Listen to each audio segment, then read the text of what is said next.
pick up from where we left off last time. So we were doing the histogram, and in the very last session that we had, we talked about the scales. So from the last day, I had started drawing histogram, and this is what it looks like completed. It looks a little faint because of the lighting, but this is what it looks like. So you can see that on my x-axis, like I was mentioning the other day, you have to indicate on your x-axis that it's broken, all right? Because I started at 130 rather than go from 0 to say 5 or 10. So I indicated my broken scale with a little zigzag. Hopefully you can see it. And then from there, I started labeling. So I started labeling at 130. And I went in intervals where every 2 centimeters on my x-axis would represent 5 of the units I'm representing. So this is what last session was about, which was scales. So we learned how to do our scaling. We learned about different types of scales, and we also were able to touch on why it's important to use appropriate scales. Now, pertaining to the histogram in particular, we need to remember that the histogram that we create will be used to obtain our mode, because we can't just take a look at the histogram and say, well, okay, this bar here is the tallest bar, that's where my mode is, all right? And then go look at the x-axis and say, well, 140 to 145 or something like that, that's where the mode is. When we have to interpret where the mode is for our group data, we need the histogram. And based on the scale we use, that's how accurately we'll be able to determine where our mode is and what is that value. So today's session in particular will just briefly recap how we do the histogram and then how we get the mode from this. So I'm going to share documents with you all in a bit, and that's what we're going to be using as a reference for today's session with doing our little recap with the histogram and getting some practice. All right, so here we go. For today, like I said, we're focusing on just recapping how we will construct our histogram, and then we're going to talk about the modal class. We'll go into finding the mode itself from the histogram, and then we're going to talk about this mean for grouped data. So the first thing we need to remember how to do is how to construct our histogram accurately. So if you learned the last session where we dealt mainly with scales, and your trouble is really with scales, the session has the link in here. This document will be sent to you all. As a matter of fact, I created a classroom, a Google Classroom platform specifically to keep all of this together. So anybody who wants access to it will have access to everything that we do on these afternoon sessions. So if scaling is your trouble, well, last session was specifically on scaling. So the first thing that I want to do is just run back through the steps for constructing a histogram, and then I'll give you all the opportunity to do this. So for those who have graph paper nearby, now's your time to just run quick, go get your graph paper, pencil, eraser, ruler, what you may need, because your task right after we discuss the steps would be to create your own histogram. If you have your stuff and you're ready to go, just want to go over these steps, right? So you all will have access to the notes from class, which I would have sent to you all via our Google Classroom for school. And in there, you would have the entire step-by-step process for creating the histogram with any instructional illustrations needed. So here I just have the steps, and those steps start off with identifying our class limits. So we know that we have an upper class limit and a lower class limit. Once we can identify these, then we can compute our class boundaries. And this is something that I've been highlighting since we started dealing with histograms, that when we construct our histogram, we need to remember that the boundaries are what is the boundaries are what we need. And when we're constructing the bars of the histogram, the bars start at the lower class boundary and end at the upper class boundary. And this is where that continuity is created for our histogram. So this is why our bars are connected to each other. So once we know how to find limits, we can compute our boundaries. And once we have this bit of information, doing the histogram starts with the axes, obviously. So we create our plot area like you would have seen before. You have your x-axis, you have your y-axis, and then you choose your scales appropriately according to the data that you have collected. So last session, we talked about what scales would be appropriate, how to identify a scale that would be appropriate.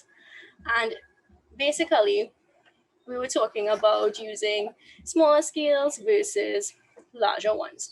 So we said that the smaller scales are preferable to those situations where you have to represent huge amounts of data in a small space. A graph sheet is not very huge, so we usually would use a small scale when we have to represent some of the things that we will be looking at in statistics, where we talk about things like test scores or height or weight. We use smaller scales. At some instances, in depending on what subjects you're doing. So sometimes, if you could remember from physics, you may have used small scales and you may have used large scales. The larger ones give you a much more enlarged plot area. And the graph that I did, the histogram that I did, this one used a scale of 1 centimeter to represent 1 unit on my y-axis. So it was pretty easy to read off there for the frequencies. And on my x-axis, like I was highlighting earlier, I said I had a broken scale, and I chose to use 2 centimeters to represent 5 units on my x-axis. So this broken scale was something that we had to discuss a little bit as well, because when we look at some statistical data that we get in problems, that data doesn't necessarily begin at 0 and go all the way up to whatever value. Sometimes we skip some values, and this is where our broken scale comes in quite handy. So depending on the nature of the data that we've collected, you want to choose your scales appropriately. And most times your data may require a broken scale. And when you use a broken scale, it permits you to use a larger scale on your x-axis. So once you draw your axes, you choose your scales, you can label them appropriately. And last day, I highlighted the need for labeling your axis like this. You don't want to do the x-axis in a way where it's hard for you to read. And I know most people were having a bit of a challenge with the histogram simply because when it came to labeling the x-axis, people weren't too familiar with the idea of doing it as though it was like a ruler. It was more or less being done as though you were dealing with a bar chart again. So one of the things that I made sure to point out, since your histogram is technically a graph, you want to make sure you can read off your x values. And this is why you must label your x-axis so that it looks almost like a ruler. Depending on your scale, that's how your values will be marked off on your x-axis. So once you set that up, you have your plot area ready, you label your axes appropriately, you take your values from your data, and you start to construct your histogram. When you are creating your histogram, last day, I highlighted that referring to it as plotting the histogram in the sense where you use your lower class boundary and the frequency, as well as the upper class boundary and frequency, to locate points on your histogram plot area. This helps you to figure out where your bar starts and where it ends. So for the first few bars, last day when I was demonstrating, I showed you all that for my first class interval, because my first class interval has a lower class boundary of 129.5, I locate where 129.5 is on my x-axis. And because that had a frequency, that class interval in particular had a frequency of 2, I located where 129.52 would be, and that's how I marked off that point. And then I did 134.5 with a frequency of 2, and this gave me the endpoints for my histogram's first bar. And then the next thing that I did was make sure that I connected from the x-axis to that first point, connect the second point it, and then again come back down to the x-axis. So that's how I created my first bar. Now, I repeated the process using each class interval's lower and upper class boundaries with the respective frequency, and that's how I was able to create my histogram. So notice all my bars are connected, and like I was saying last day, part of the problem that most people were having with creating the histogram was merely not being able to figure out where the lower class boundary was located because they couldn't really read the axis properly, and it all stemmed from scaling. So that's why that last session would be important for you to just at least take a browse through, flip through what we would have done. So, like I said, once you understood how to do your scaling properly, doing a histogram would be no big problem. So I want you all to just test your ability to do the histogram. So everybody can see activity 1, plotting the histogram. Yes, ma'am. Lovely, thank you. So go ahead. Once you have a graph paper nearby, you can go ahead and do this. If you don't have graph paper and you want to use a copybook page, notebook page, blank page, feel free, but I want you to get the graph sheet in particular for the accuracy. So you'll get used to doing the histogram with accuracy, and you'll feel much better at the end of the session.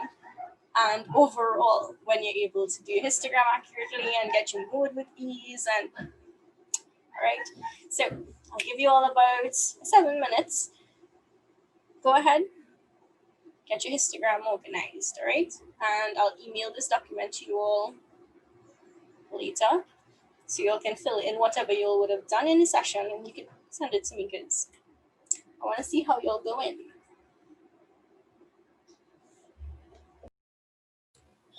All right, so by now most people should be done. You'll get through.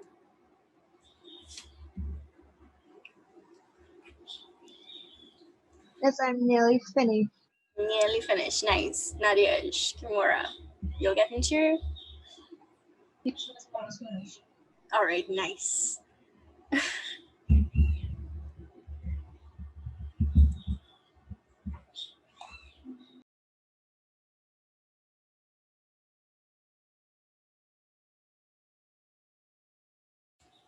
Okay.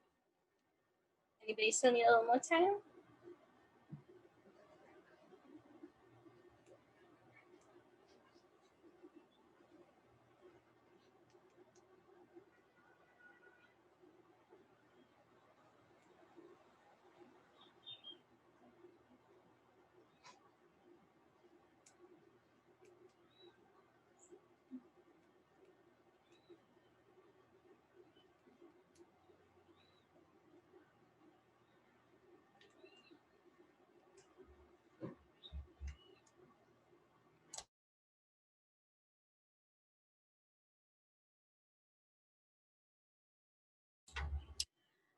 Okay. How we looking? Everybody have a histogram now? Something resembling a histogram? I don't hope so.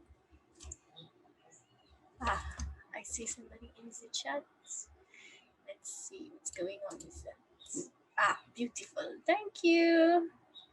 Lovely. So, like I said, I'm going to share this wonderful document with you all, and you will edit it to insert your own little histogram as well as your working for the rest of things that we'll be doing later. So you can send it back to me so I can give you some feedback on that.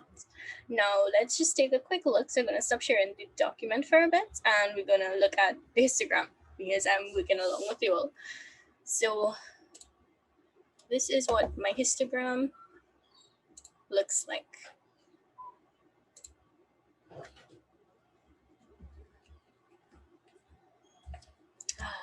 There we go. So it's a little bit tiny. I used a 1 centimeter to 10 unit scale on my x-axis, and I used 2 centimeters to 5 units on my y-axis. All right, but even with all that, it still looks really tiny. It still is a little difficult for me to be able to find my lower class and upper class boundaries. So it practically looks like it's from 0 to 10, 10 to 20, etc. So like I was saying last day, when it comes down to these types of histograms or the scales don't give you that much precision to identify where your class boundaries are. I'm not going to be too harsh with grading when it comes to that. All right. Once you were able to do your histogram properly, fair enough. Okay. So this is what your histogram would look like. Now we're going to talk about the rest of things. So we said we're going to talk about modal class and we'll talk about group mean. So the first thing we want to talk about is modal class. Okay, so let's talk about modal class. Anybody could recall from our last session what modal class is? The highest frequency. Highest frequency. All right.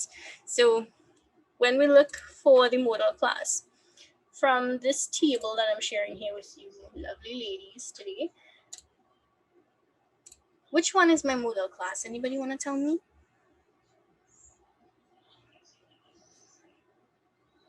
Which one is my modal class?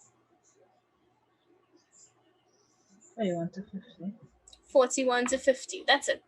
All right. So a modal class will always be that class interval with the highest frequency. So when I look at all so number of candidates, although it's called number of candidates, this means frequency because we're counting the number of candidates who would get a particular range of values. So this is what will compare to our frequency in this particular set of data. And yes, as Nadia has indicated, our modal class is this class, 41 to 50, because it has the highest frequency, 23. So modal class is as simple as that. Once you can identify the highest frequency, you can state which one is your modal class, and that's that. So let's continue. All right, so modal class is fairly simple, doesn't require much, and like I was saying, for if anybody is missing notes from the sessions that we've done in school, email me, let me know. If I have to send you back the notes, I'll send it back. All right, so let's talk about the mode. Again, most of our class notes would outline everything. So today is more or less a session to, basically recap it, just to make sure we're all okay and on the same page. So when I'm talking about the mode, we know that mode means most frequently occurring. And this is one of those reasons why many students, when they come to working with group data, they would look at the histogram and say, well, oh yeah, the mode is just the highest bar. And then they will go and state the modal class as the mode. But the modal class and the mode are two very different things. While the modal class tells us the range of values with the highest frequency, whether it be in this case test scores. So we know that the 41 to 50 class interval was that class interval where most of the candidates would have scored. But when we want the mode is that specific value that has been occurring most frequently. For group data, it's not as easy as looking at the values and just saying, well, okay, the mode is somewhere in this class. You have to know how to get that mode out of your histogram, and that's why we need to know how to do our histogram with accuracy. So we're just going to run back through the steps. And again, the notes from before would have the illustrations and all the explanations. So first of all, we start off with identifying the tallest bar on the histogram. So that's why we need to know which one is our modal class. Our modal class, so this one is from the last session. We'll use this histogram that I've drawn when we resume in a bit, all right? So the first thing we do is look for the class interval with the highest bar. So we can tell that this bar here is the highest one. Then from there, everything revolves around that bar. So the next thing that I'm going to do is look at the upper class boundary for the class interval before that class. So when I look at the upper class boundary of 60 to 69, looking at this value here, and the next thing I'm going to do is connect the upper class boundary of this previous modal class to the upper class boundary of my modal class. So I'll draw a line from here to this point. And that's what we do here on this particular diagram. So you see, from my upper class boundary of this class interval to the upper class boundary of my modal class, we have a line connecting the two values. The next thing I'm going to do is repeat that process, but I'm going to use this class interval after my modal class, and I'm going to look at the lower class boundaries instead. So I look for the lower class boundary of that class interval after my modal class. So that's that point around there. I'm going to draw a line from this point to the lower class boundary of my modal class. And I notice that these two lines intersect. And where these two lines intersect is a very important point for me, because this is where my mode is going to be located at. So to get that value, I'll mark off my point, like I did here. And now I'm going to read down on my x-axis. So this is why it was important to understand that the way how Excel permitted me to label my diagram is inappropriate, and why it is we have to make sure we label our axes appropriately. So once we can read off our x-axis, we'll get the value, and well, by estimating based on what the image looked like, I was able to come up with about 71.5 kilograms, because that was what we were dealing with weight coding. Okay, so like I was saying, when you have to get the mode for group data, you always need to remember that your histogram is going to play an important part, which is why we need to understand how to do our scaling properly, why we need to know how to read our graphs with exceptional abilities, and also why we need to know how to do this process of constructing a histogram properly.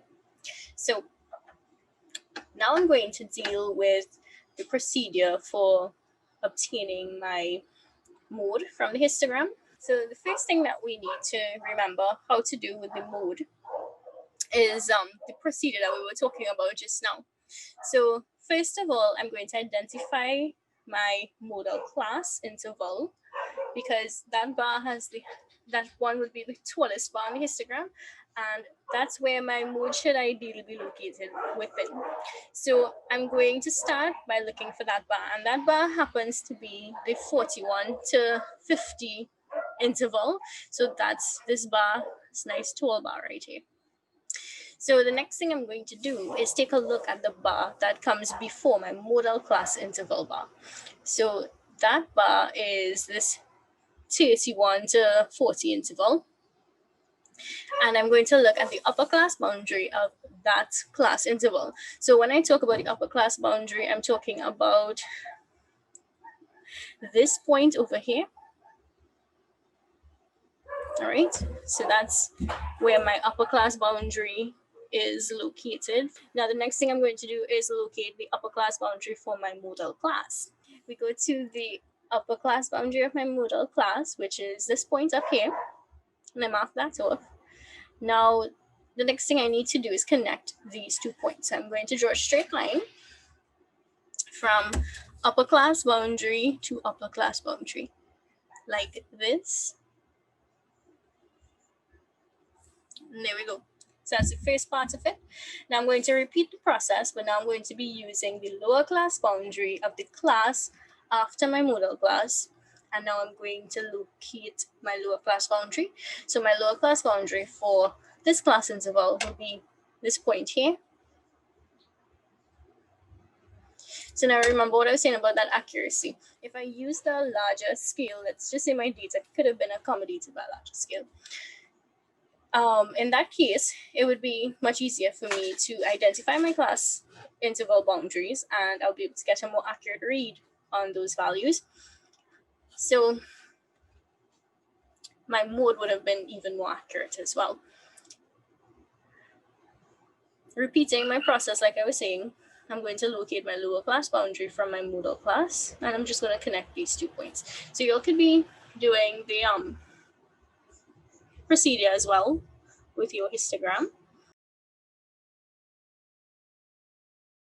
Right, so I notice my lines intersect at this point here. I'll highlight this point. And the next thing I'm going to do is read down on my x-axis. So I'm going to draw a line connecting my point to my x-axis, and this will help me locate what value in particular is my mode. So drawing my line straight down from my point to my x-axis. So I'll use a little dotted line, just differentiate between that one button. All right, just a few minutes.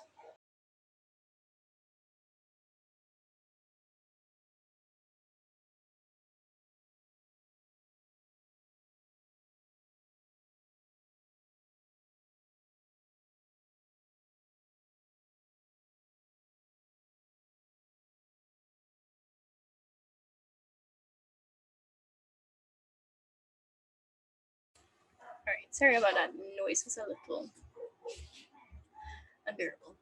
Okay, so like I was saying, I started off by identifying where my 2 lines intersect. So that's the point that I marked off at the top there. Now, once I find that point where they intersect, the next thing I'm going to do is draw that straight line, come down from this point all the way down to my x-axis, and I will locate the value that is my mode by identifying where on my x-axis this line coincides. When I look at my x-axis based on the scale that I've used, since I know that every 1 centimeter is 10 units, this means that every tiny block inside here has a certain value. What is that value going to be? Anybody can tell me if 1 centimeter, which has those 5 tiny little blocks, is 10 units. What is the value for one of the tiny blocks inside the unit block? Okay, so Nadia says 1. All right, Lindsay, your turn. Let me hear you. Do you agree or do you disagree? Every tiny block, what do you think the tiny block is with? My 1 centimeter unit block has 5 tiny blocks. So even Nadia, she could rethink, see if you still agree with your previous answer. 5 of those tiny blocks is 10 units. How much would 1 tiny block? Don't rush, don't rush. I know you all know the answer. There we go. Lindsay says 2. So the answer is 2. And the reason being, the math behind it, like I was saying, is that every 1 centimeter contains 5 of those tiny, tiny, tiny little blocks. So let me just see if I could get a good close up here without it looking too crazy. All right. So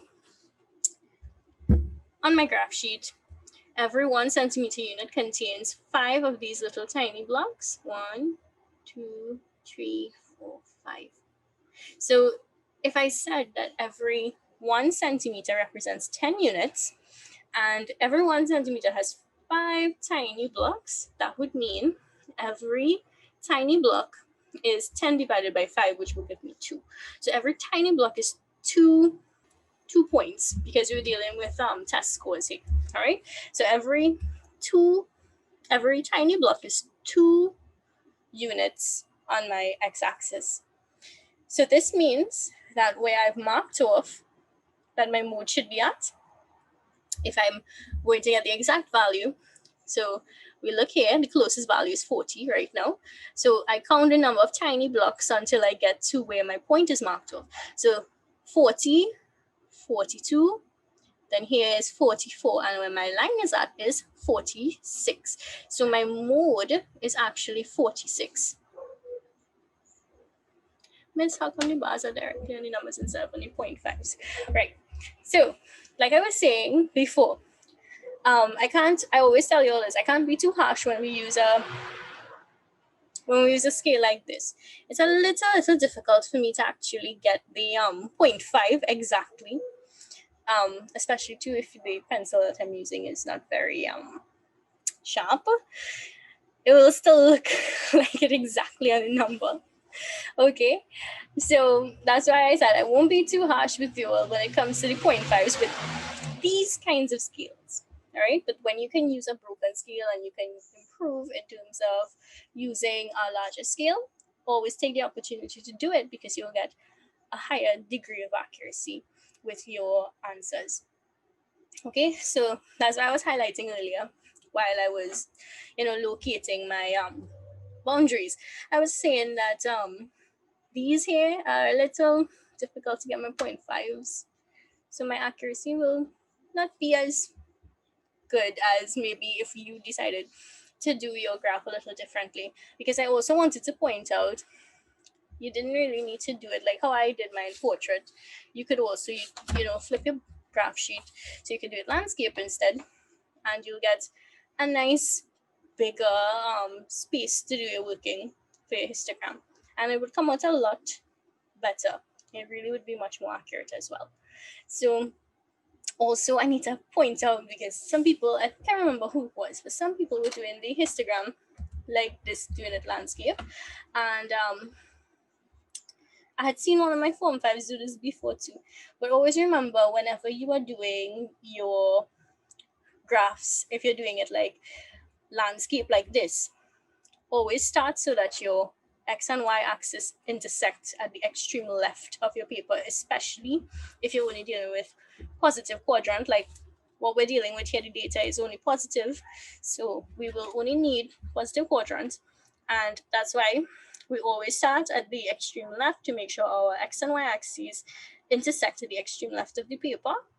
And we'll have all this space moving towards the right to work with.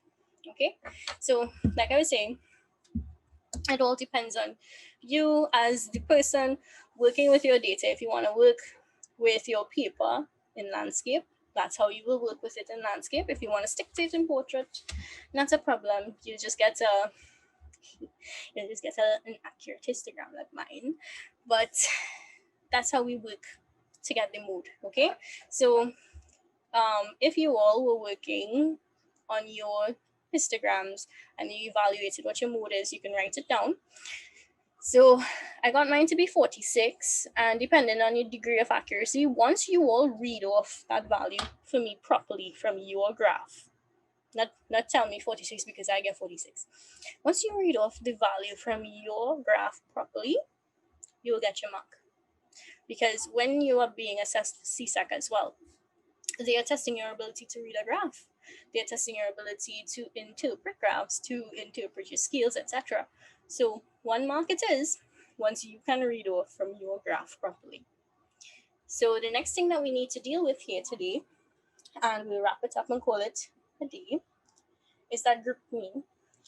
So I'm going to shift over now to the document I was sharing with you all. All right. So you all can see this wonderful diagram. So as I was saying, when I send you all the document, you will insert your histogram, etc. in the spaces provided. So the next thing that we need to deal with here is the group data mean. So let me just make sure I put in. All right. So yeah, let's talk. How do we find our grouped data mean? First of all, we need to know what is the midpoint of a class interval. You all can recall what the midpoint is? Anybody? Anybody would like to enlighten me? What is the mode? What is the midpoint? I say in mode, I talk about it too much. Yeah, what is the midpoint? Anybody?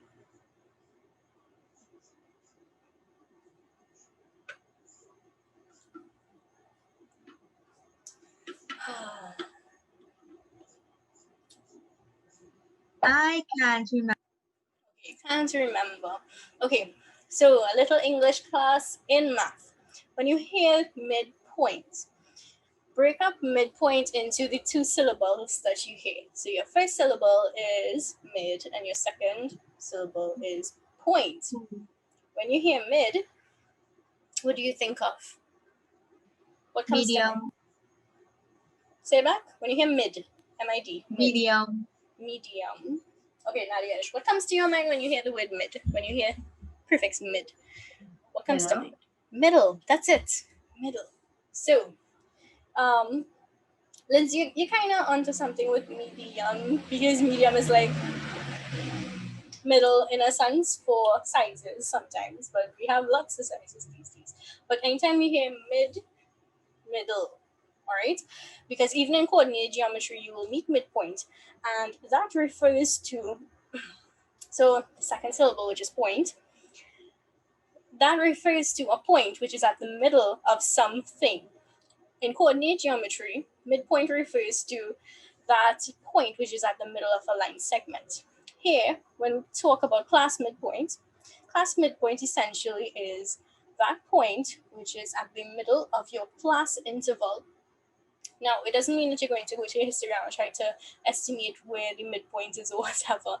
There is a mathematical process through which you can obtain your midpoints, and each class interval has a respective midpoint.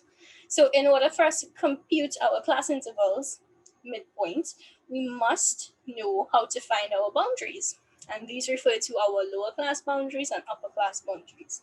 So first things first, we must find the lower class boundary and the upper class boundary. So let's work through this particular example here. You'll remember how to compute your boundaries, right? Yay, nay. Miss, and I with the 0.5, where you adding 0.5 and then you subtracting 0.5. Beautiful. That's it. So my lower class boundaries, which one? Am I going to add 0.5 or subtract 0.5? Subtract 0.5. Very good. And the upper will be the one to add. So one person can work on the lower class boundaries for me, and one can work on the upper class boundaries for me. And we'll enter them in a bit. So just going to, so my upper class boundaries I want to cross here. Okay, let me just stop my video for a little bit.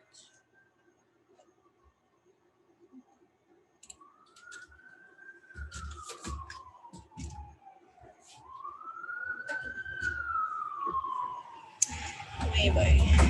Okay, so lower class boundary.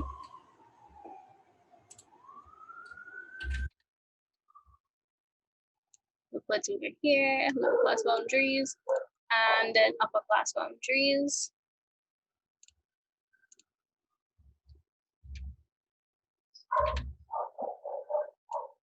Right? So when you're ready, we'll set to annotate. So have fun. Have fun.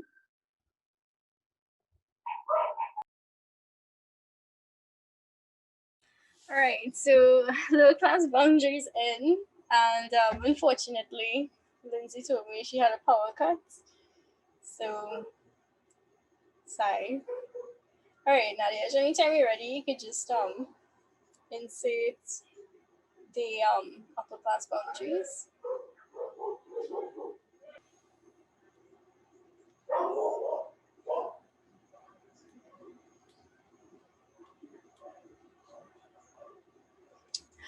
Thank you, Nadia.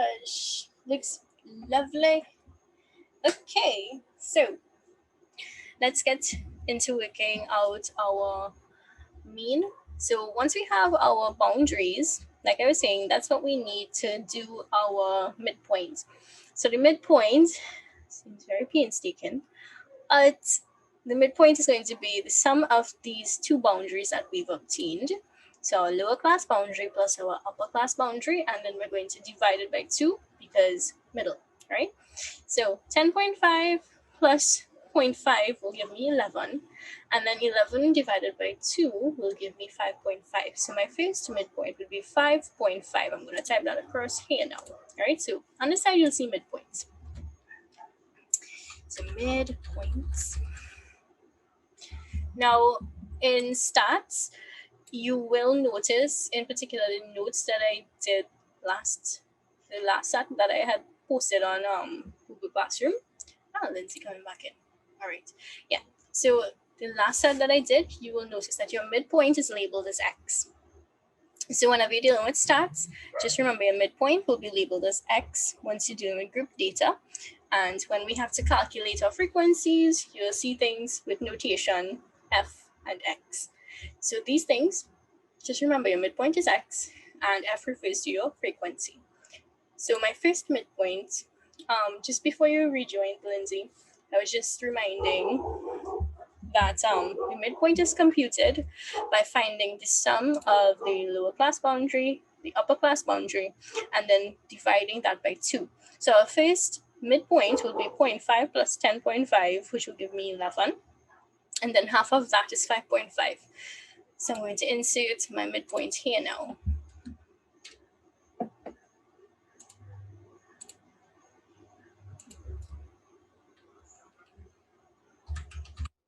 Right?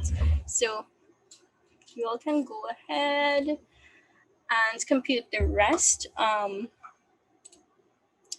So let's go.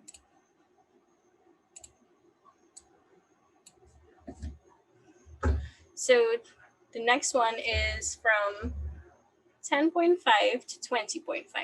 So 10.5 plus 20.5 will give me 31, and then half of that will give me 15.5.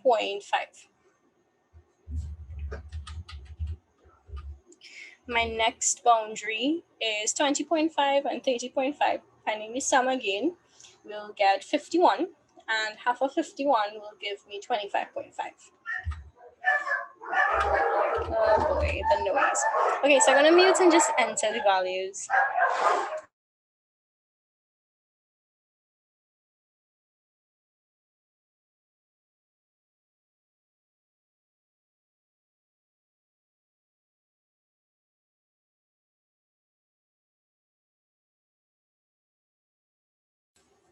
Okay, so let's see. How many class intervals do I have? 1, 2, 3, 4, 5, 6, 7, 8, 9, 10. So I will have 10 midpoints. So let's see. 1, 2, 3, 4, 5, 6, 7, 8, 9, 10. Next thing that I want you all to just make a little note of, right? Mental note. Notice here, our first midpoint is 5.5. Then we have 15.5, 25.5. Anybody observing a trend with these values? Anybody? What you They notice? went up in tens. That's it. They go up in tens. And our class interval has a width of 10. If you'll remember, class interval width is just simply your upper class boundary minus your lower class boundary. So that difference will give us 10. And you notice with your midpoints, they increase in tens. So a little shortcut in case you're feeling lazy, that I should be telling you all to take shortcuts. But a little shortcut, just in case you want to do a quick recheck, you will take your class width, and whatever is your first midpoint, you'll add your class width to that value, and you'll be able to get what your second midpoint is. And then you'll just continue adding your class width to that previous midpoint to get what your next class interval midpoint would be. So that's a little shortcut. It works all the time. So just remember that, right? The shortcut, if you want to use a shortcut, midpoint, you just need to remember the class band, the class width, and you'll take that value and add it to your previous midpoint, and you'll get your next class interval's midpoint. If you fear you might make a little mistake with shortcuts, don't stress. Don't stress. Do your working like a good student, and you will get through, no problem at all. So now let's talk about computing our mean finally. So like I was saying, my midpoint times my frequency is going to, my midpoint times my frequency is going to give me a value for my first class interval, wow, and so forth. So what I'll do is find the product of midpoint and frequency for each class interval, and then I'll find the sum of all frequency times midpoint values, and then I'll find the mean by taking that final sum and dividing it by my total frequency. So my total frequency, so I'll just do a little shortcut thing here. My total frequency is 125, right? So you can add up all the values in this number of candidates column, and this will tell you the total frequency. So you should get 125. Not to mention that they say 125 candidates up here, right? So that's how you'll know where your total frequency comes from. The next thing is, like I was saying, you're going to have to compute the products for each one, all right? So you all will complete this, and like I said, I'll send the document to you all, and you will complete and send to me. Find the product of frequency and midpoint for each class interval. So just for illustration, 5.5 by 9, 9 5 is 45. Text. Right. So 9 5 is 45. And 9 5 is 45 plus 4 is 49. So 49.5 is the first product. All right. So let me just insert what this is at the top here. This is my frequency F by my midpoint X. So this is Fx, all these products that I'm going to compute, Fx. So every single class interval multiply midpoint by frequency, and that's how you'll be able to get your Fx values. Okay, so from the time you get all those frequency times midpoint values, find sum of everything and then divide it by 125, and that will give you your mean.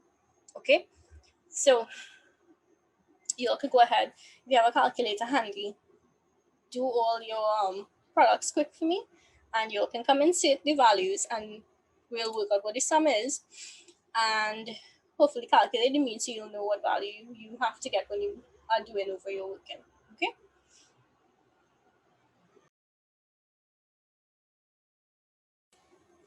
Okay, so each value that you got for your midpoint, I want you to take the product of the frequency for that class interval and the midpoint, and that's how we're going to get the Fx values. So the next one that we should be working out is 15.5 by 11. I get 170.5. Yeah, 172.5, right? So this is what I was telling you. All you have to do is find those products and keep record of them, because these are the values that you need. So we have 170.5. All right, anybody? 25.5 by 14. 357. Good. 357. Let's go. Next one.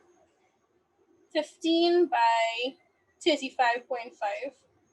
532.5. 532.5. Good. Continue. Next one. 23 by 45.5. 1046.5.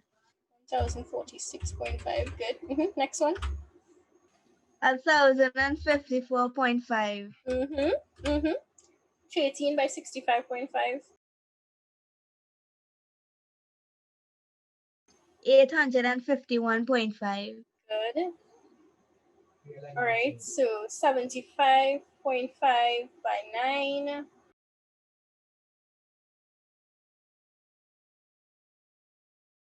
Miss 85.5 by 7 is 598.5. Good. 598.5. And last one. Last one. Let's see. 477.5. There we go. All right, so now we're going to find the sum of all these values that we just calculated. So these Fx values, find the sum of every single one of these. So you're going to add this entire column. I'm going to get a value here. Let's see what that value is. Miss, what did you say? You're finding the sum of all the values in the Fx column. So every single value that we just calculated here, you're finding the sum of that. Before I continue, Nadia, you still with us, right? You following so far, or? Yeah, Miss, I understand. All right, good. All right, so anybody got the total? 5,808.5. 5,800. And 808.5. Sure. Yep. 5817. Let me just make sure. 49.5 plus 170.5 plus 257, 532.5, 1046.5, 1054.5, 51.5, 679.5, 598.5, 477.5. Just double check your value in case, right? So I got 5817.5. If it is possible, just double check, right? So this is the total. And to get the mean, all we have to do now is find the quotient of 5817.5 and 125. So what we're going to do is divide these two values. So divide that by 125. So we get 46.5, 46.54. But I will just approximate it. So one decimal place will give me 46.5. So the average score is about 46.5. Okay, so either way, you all will have this wonderful document to work on, and you all will put in your work in. So I'll just get a chance to check through. All right. Also, there is a sort of feedback questionnaire kind of thing that I just want you all to fill in for me when you'll get it and forward it back. All right. So thank you all for joining. We're gonna cut off in a little bit. I will send this. Just message me your email address and I'll be able to forward all the information to you. Okay, miss. Have a good evening, everybody. Same to you, miss. Thank you. Bye, Miss. Bye bye.